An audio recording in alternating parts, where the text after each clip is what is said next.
Hello YouTube. I know I just be coming out with the videos because I'm like, stuff just be on my mind and I just gotta talk about it because I feel like, why not share, right? And by no means am I trying to discourage anybody, but this needs to be said because it just upsets me so much. And my son is like, he don't care, but I do because I'm a mother, and I just need to make this public service announcement. There is an agenda on our black boys, and I say that because this trans thing is getting out of control. I don't care who got something to say. It is of the devil himself, because the agenda is to wipe out our black men. Who do you see that's trans? Predominantly black men. You see it in the neighborhoods, you see it in the malls. I haven't seen it in the club. I don't want to see it in the club, but it's out of control. It really sad. And what people don't realize is those people have mental health issues. It's deeper than just they just want to dress up like a girl. A lot of them have been abused. I've seen documentaries, and because I was curious, like what would make somebody wear a dress? A lot of them have been abused. A lot of them grew up in foster care. A lot of them have been harassed and told, you're gay, you're gay, you're gay, you're gay. And I also want to talk about that. And just in case of any young boy watching, don't listen to that. That's just whoever is accusing you of being gay, they gay. Like my son used to get bullied all the time, and he said that there was a boy in his junior high school that started humping the chair and was pretending to hump him, and that was like the tell-all that he had a crush on my son. So he kept calling my son gay because he was gay himself.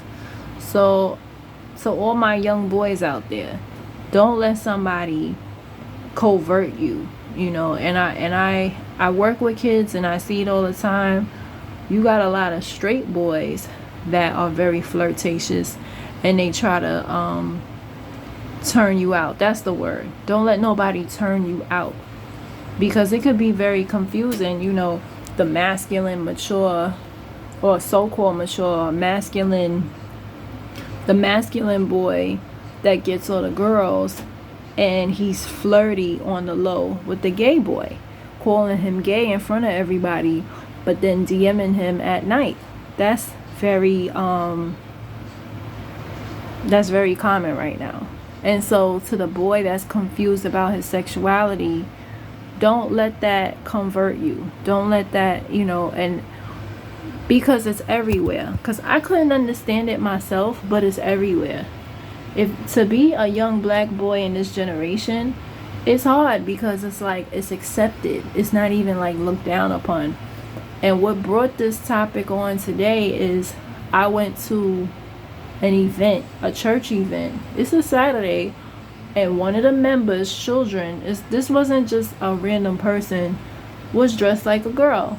And according to my son, he been dressing like a girl for a while, and nobody's saying nothing to him. I'm like, what the fuck is the church coming to? Like, on a serious note, like, why go to church anymore? Why am I going to church and you have trans people? What could you tell me? Like, on a serious note. And it's like, if you see one, it's more coming. Now, I'm not saying that they can't convert their life to Christ, but there should be a male in there to sit them down and say, hey, this ain't right.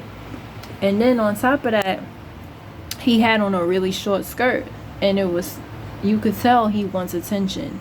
The long eyelashes up to here, he wants attention. Like, you could tell he wants attention, even just wearing that skirt. I wouldn't even wear something that, I've never worn anything that short, ever. I have my short skirts now that I wear to the club here and there, which I haven't even worn one of the outfits. But I don't really wear stuff for attention. I wear it because it's cute. But you could tell he's wearing that skirt up to here. He wants attention. And I can't stress it enough. And the disheartening part about it Now, my father told me, oh, he got a grandmother, no male figures. I'm like, my homeboy was raised by his grandmother. He ain't wearing no dress. He married with kids. He ain't gay either, you know. So it's definitely a spirit. Definitely a spirit, because it's not even one or two. It's all over. I live in Brownsville, and that's all you see is either thugs or trans. You know, it's sad. And I told my son straight up, I don't care. You come in here with a dress, no, I'm not accepting that. And as a parent, you have to put your foot down, because being a trans, it's not even about religious reasons. It's not about any of that. We live in a real world. It's already hard to be a black man. Why would you want to trouble yourself and dress like a girl? Now you're making life harder for yourself. And then most trans are unemployed. Most of them are unemployed. And if they do work somewhere, it's prostitution, they a drag queen, you know, so that's something to think about. You know, you don't want to be unemployed because you refuse to wear some slacks. Like, is it really worth it? You know, but that just really bothered me. I'm sorry, not sorry, because it's like, and then my son tells me that the mother of that boy, we was talking, he's like, oh, that's his mother. I'm like, nah, I refuse. Because this same lady gonna tell me my son needs to be on the usher board. Why? My son ain't wearing no dress like yours, you know. And it's just a classic case of people don't worry about their own backyard. They so worried about somebody else's backyard or what their kids is doing or not doing, because her sons, they do all of that. But one of them is a trans. So you so worried about my son and what he got going on. My son is on the honor roll. He working. He good. He not wearing no dresses. You so worried about my son and what he's doing or not doing, but your son is a freaking trans. Like, unbelievable. I'm like, nah, that can't be his mom. And his mom wears lashes and stuff like that.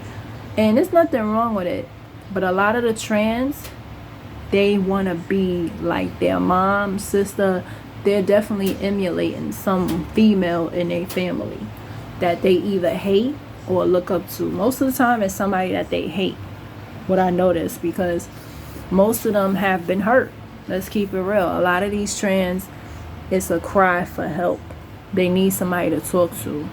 And I feel like, in my humble opinion, if your child is going through a crisis, because that should be considered a crisis, but your child is going through a crisis and you not taking them to therapy, that should be considered child neglect, because that could have been avoided if you would have did the necessary things that you needed to do as a mom, whether it's to get him a male figure from the church, something, before it led to that. Like, that's crazy. Like, I would really, like, nah, I'm not going to even think like that. But it could happen to any mother, but I feel like she's allowing it. She letting him, and then he's a minor. So it's like he's in your house, and it's like you're allowing it. It's not right. It's not right. And what people don't realize is it's an agenda. Just like the crack era was an agenda. COVID, the AIDS is, and guess who they all affected the most? Black communities. And this whole trans thing, I haven't seen no white trans. And the white trans I have seen, they CEOs and supervisors during the day. People get it twisted with RuPaul's and all the drag queens on his show. Those are all men with real jobs. Some of them are CEOs, really, really successful businessmen, and they just chose to be on RuPaul's real quick. RuPaul's is a man and he dresses like a man. He's married to a man, I believe, but he dresses like a man. He's not dressing like that and I think that's what's going on. Like, these trans, they look at RuPaul's and they want to be like him, but he's a businessman, sweetheart. He's not homeless like you are on the street looking for a place to live. You know, now Kamala Harris, you know, she's talking about Medicaid in jails for trans. What about Medicaid for the middle class? What about Medicaid for people who make more than $45,000 a year, Kamala? Isn't that more important? Like, there's seriously an agenda going on, and you need to stay woke and prayed up.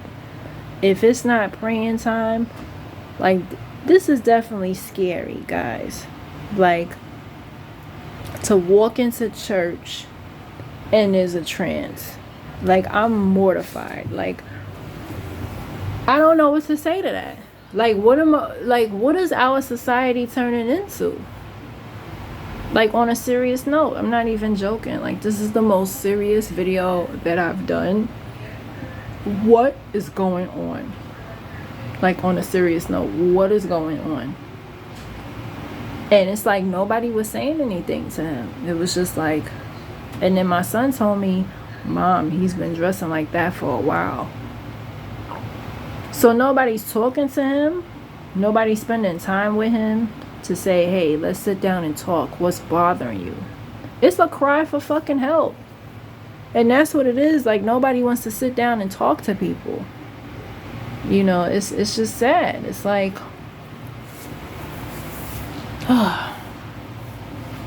it's sad. I don't know what to think of that. It's just, it bothers me because I'm raising a black son.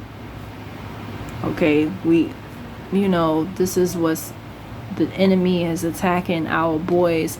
If they're not attacking them through the vaccines, if they're not attacking them through special needs. I was telling my son, 2 of the best schools in Brooklyn, the people that make up the special ed classroom are black boys. That's an agenda. That's not accident. You know, the prison system is too many. Now, they say it's more white men when I did the research, but it's just too many black men in prison. It's really sad. And for petty crimes at that. Some of them.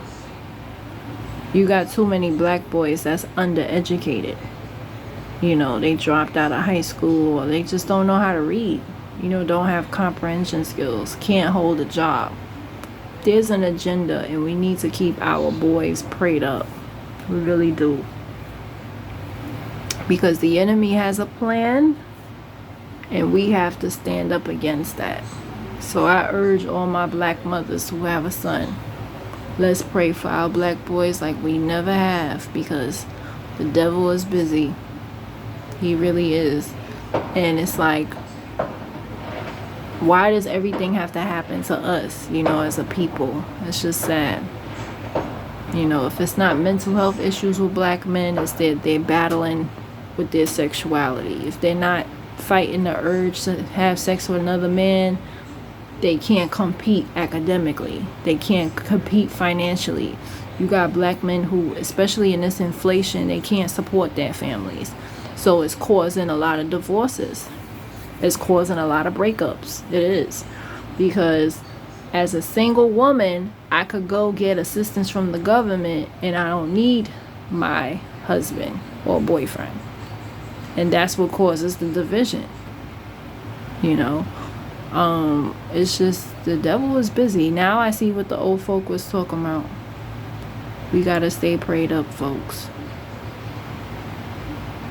Gotta stay prayed up.